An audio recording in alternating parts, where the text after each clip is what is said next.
Então, olá povo da 1EM. Hoje na nossa aula nós vamos usar o livro didático das páginas 51 a 64 e o livro de atividades da 25 a 32. Então, lá na página 51 começa o conteúdo novo, que é sobre as membranas celulares, tá? O que são as membranas celulares? São a estrutura que fica fazendo o contorno da membrana celular, da célula, tá? Fica fazendo o contorno da célula. Então, é ela que vai manter a forma da célula e tem algumas outras funções que nós vamos ver agora, tá?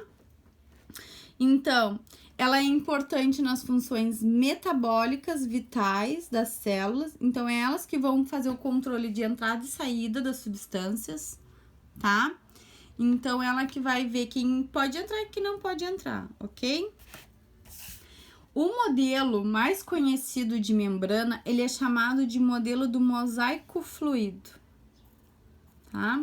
Ele foi proposto na década de 1970 pelos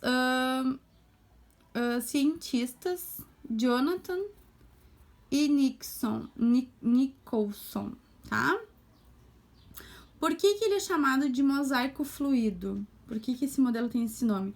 Porque ele é formado, por diversas proteínas, estão vendo? Essas são as proteínas.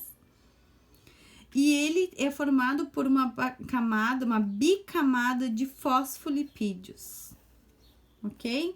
Então, ele é um mosaico fluido. Por quê? Porque esta camada de fosfolipídios, ela é fluida. Ela deixa passar uma grande parte destas substâncias de forma mais livre, ok? Então, olhando aqui a estrutura da membrana, a gente tem uma proteína, que é chamada de integral, tá? Que vai integrar a membrana. Aqui tem colesterol, aqui tem o fosfolipídio. Então, o fosfolipídio é só esta estruturinha aqui. Fica mais fácil mostrar por aqui. Isto é um fosfolipídio, tá? Aqui a gente tem milhares de fosfolipídios. E ela é uma bicamada, tem duas camadas de fosfolipídios. Aqui nós temos umas proteínas periféricas. Aqui, perto da proteína, em cima da proteína, a gente tem um grupo de carboidratos, ok? Aqui a gente tem outro grupo, aqui a gente tem a superfície extracelular da membrana, onde fica essa parte lilás. E aqui a gente tem a parte intracelular da membrana. Então, na parte de fora da membrana e na parte de dentro da membrana, a gente vai ter a cabeça, vamos dizer, do fosfolipídio, ok? Então, aqui tá falando para nós que a membrana plasmática existe em todas as células. Então, todas as células, elas vão apresentar uma membrana plasmática, porque ela tem a função de proteção, tá? Ela é uma película bem fina, tá? Que vai recobrir a superfície da célula, Olha o exemplo que ele tá dando, como o tamanho de uma laranja. Se a célula fosse aumentada ao tamanho de uma laranja, seria fina como uma folha de papel seda, tá? Então, se a gente pegasse uma célula do tamanho de uma laranja, a grossura da membrana plasmática seria mais fina, ela seria mais fina do que este papel do livro de vocês, tá? Então, como a gente falou, a membrana plasmática, ela é basicamente lipoproteica, formada por lipídios e proteínas. Os lipídios, também chamados de fosfolipídios e colesterol, e proteínas, tá? Os fosfolipídios, ele forma uma dupla camada, isso tudo eu acabei de falar aqui, ele forma uma dupla camada que se encontram moléculas de colesterol, molécula de colesterol, ok? Na composição da proteína, existem proteínas integrais e periféricas. Integrais, que vão ficar mais no meio da membrana, e as periféricas, ok? Então, tudo isso é o que a gente acabou de ver, ok? Ó, as integrais encontram-se ligadas aos lipídios, ó, ligadas aos lipídios, atravessando a dupla camada, ó, aqui, estão vendo? Que ela atravessa para os dois lados, pro lado externo e pro lado interno, atravessando as duas camadas, enquanto que as periféricas se deslocam para as partes interna e externa. Então, essa daqui só vai estar na parte interna, esta aqui só vai estar na parte externa da membrana, ok? Ela não vai atravessar essa bicamada lipídica. Ó, a presença das proteínas confere à membrana elasticidade, resistência mecânica e baixa tensão superficial. Então, a gente tem proteína para isso, para dar elasticidade para a membrana conseguir ir e vir, tá? Resistência contra algum ataque, né? Bater, alguma coisa assim, tá? E baixa pressão superficial. A alta resistência elétrica e a permeabilidade das substâncias lipossolúveis são atribuições da constituição lipídica. Então, tudo que é lipossolúvel vai passar pela camada lipídica, ok? A camada de fosfolipídios, ele apresenta duas regiões.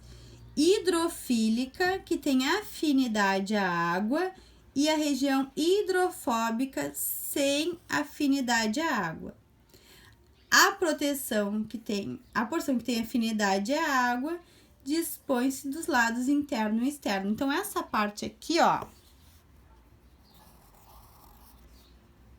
ela é hidrofílica, ela tem afinidade pela água. Então, ela pode ficar em contato com a água perfeitamente bem, tá? A região de dentro, onde são as perninhas, vamos dizer, né, da nossa proteína, né, do nosso fosfolipídio, a gente tem a região hidrofóbica, tá? Então, no fosfolipídio, a gente tem a hidrofílica, que tem contato com a água, e a hidrofóbica, que repulsa a água, tá? Então, impede a água de passar entre elas, entre essa camada, tá? Ela dificulta, porque ela repulsa a água. Então, a água vem aqui, e se a água tenta passar, ela tem uma certa dificuldade por causa dessa porção hidrofóbica dos fosfolipídios.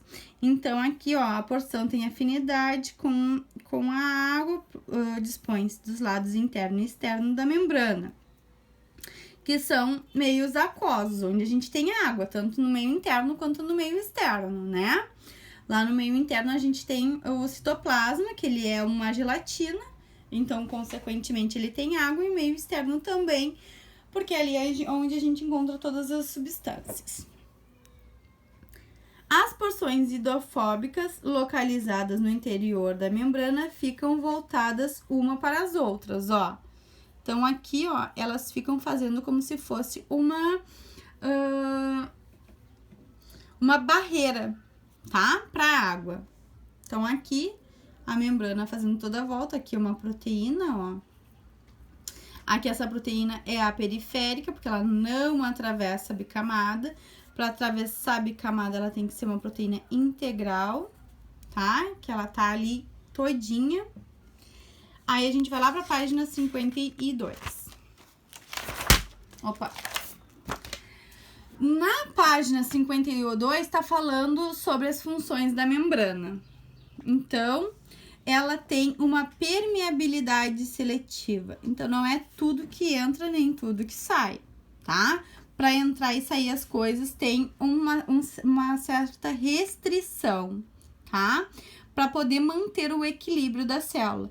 Então, essa forma de restringir a entrada e a saída das substâncias ajuda na manutenção do equilíbrio das células. O nosso corpo, ele tenta sempre entrar em equilíbrio, tá? Então, aqui diz que a membrana funciona como uma barreira seletiva para a passagem das substâncias, controlando a entrada e saída de substâncias, íons e moléculas. A célula e regulando as composições do citoplasma. Então, ela que vai regular todo esse controle de entrada e saída das substâncias. Aí aqui tá falando para nós que algumas proteínas, elas possuem poros, olha aqui, tá? E esses poros, eles vão ajudar no transporte de algumas substâncias. E aí, quando elas têm esses poros que vão ajudar nesse transporte das substâncias, a gente chama elas de proteínas carreadoras, ok?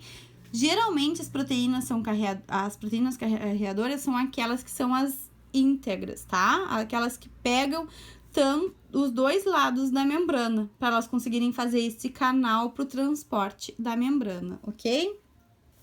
Aqui tá mostrando o meio extracelular, o meio de fora, e aqui o meio intracelular, o de dentro. Aqui tá o citoplasma. E essas bolinhas verdes são os íons, as moléculas que querem entrar e sair, ok? Aqui tá o canal da proteína fechada e aqui o canal da proteína aberto, permitindo a entrada dessas substâncias. Esse canal, ele vai se abrir a partir de alguns mecanismos químicos, tá? Que a gente vai ver. Aqui, ó, tá falando para nós o que são as proteínas carreadoras, ó. São proteínas envolvidas nas funções de transporte da membrana plasmática. Elas atravessam a membrana e, com isso, constituem-se em canais de passagem de determinadas substâncias. Foi o que eu acabei de falar para vocês, ok? Bom, aqui embaixo tá falando assim, ó, para facilitar a compreensão dos processos que possibilitam a passagem de substâncias, é importante verificar se existe uma diferença de concentração nos meios intracelular e extracelular. Lembrem sempre, intra é dentro da célula, extra é fora da célula, ok? Então, aqui, ó, vai dizer para nós o seguinte: analise a seguinte situação em que a solução A é mais concentrada que a solução B, com relação aos íons, ó, com relação à parte sólida. Então, a solução A é denominada de hipertônica. Então, quando uma solução, uma parte, o meio externo e interno, ele tá mais concentrado de íons, tá? Que é chamado também de soluto. Então, sempre quando a gente tá falando de algo que é sólido, a gente fala de soluto. Então, quando ela tá mais concentrada de soluto, a gente tem uma reação hipertônica com relação à outra, tá? A gente sempre vai comparar um lado, uma substância com a outra, ok? Uma solução com a outra. Então, com relação a B, a solução A, ela tá hipertônica de soluto, de íons, de partículas. Então, com relação a B, ela está hipotônica. Hipotônica, ela tem uma concentração muito mais baixa de soluto que a solução A, tá? Lembrem que soluto é a substância sólida e solvente é a parte líquida, que 99% das vezes é água, tá? Então, com relação à solução A B está hipotônica, com pouco soluto. E quando a gente tem uma concentração de soluto igual, a gente tem substâncias isotônicas, ok? Quando as duas substâncias estão igual, com a mesma quantidade de solvente, com a mesma quantidade de soluto, nós temos uma solução isotônica. Pessoal, eu vou parar um pouquinho o vídeo para não ficar muito grande e já retorno.